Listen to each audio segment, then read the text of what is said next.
Hulyo 14 na magkumpisang mag-alboroto ang bulkang Mayon. Agad itong sinundan ng pagbuga ng mga abo at lava. Lahat nataranta. Mula mga scientifico ng PHIVOLCS, parang response sa earthquake, mga lokal na pamahalan sa Albay, alam na po niyo yung gagawin. Hanggang mga residente, at syempre mga taga-media na agad nagsidagsaan para makuhanan ang inaasahang Big Bang ng Mayon.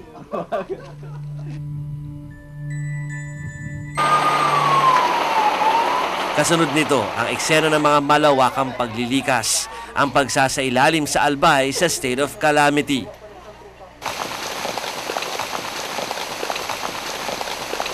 At dahil na rin sa inaasahang peligro, dinagdagan pa ng 1 kilometro ang dati 6-kilometer permanent danger zone mula sa bungangan ng bulkan.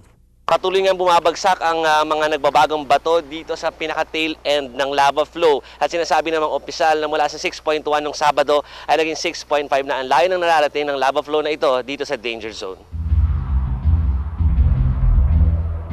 Nakaabang na ang lahat. Ang kulang na lang ay ang pagputok ng Mayon. Ilang linggong makalipas, pagod, asar at puyat na may halong pangamba ang napala ng mga residente at mamamahayag na nadestinong bantayan ng bulkan. Ang naging labanan, pahabaan ng pasensya.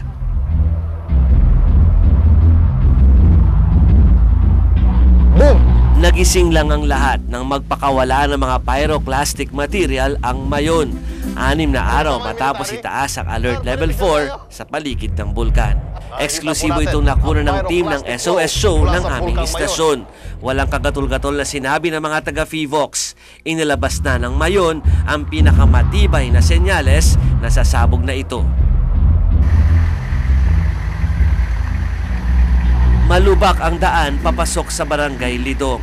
Nasa paanan ito ng bulkan at sakop ng 7-kilometer permanent danger zone. Kasi kung titingnan mo, meron ka pang other than that. Nagmamadali ang mga volcanologists na mangalap ng ebidensya at pruweba ng pyroclastic material na tumilapon sa lugar. Yun yung characteristic kasi ng pyroclastic flow is mabilis siyang nagro-roll pababa. Pinlano rin nilang lumibot upang tignan kung hindi lang iisang beses nagbuga ng pyroclastic material ang bulkan. Mas marami kasi nito, mas malaki ang senyales na malapit na ang Big Bang. Pero hindi pumayag ang kalikasan. Bigla na lang bumuhos ang ulan. Sa observation post ng PHIVOLCS, totoo ang mga salitang walang tulugan.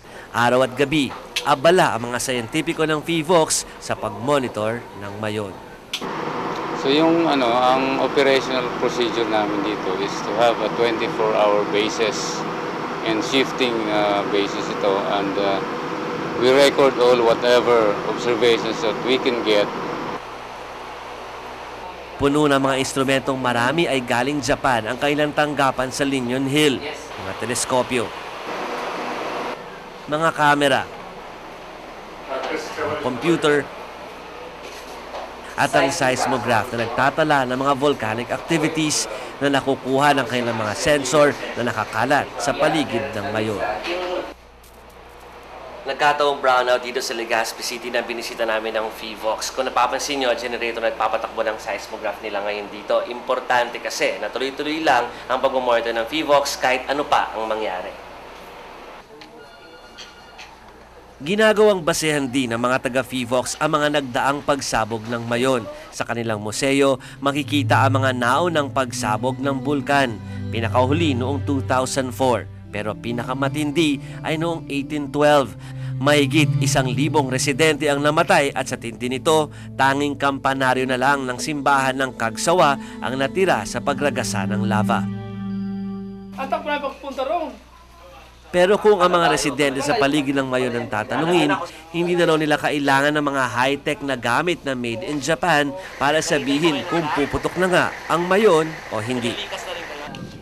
Ang batayan lang kasi nila, matagalang pag-obserba sa mayon at iba pang likas na senyales gaya ng bilog na buwan.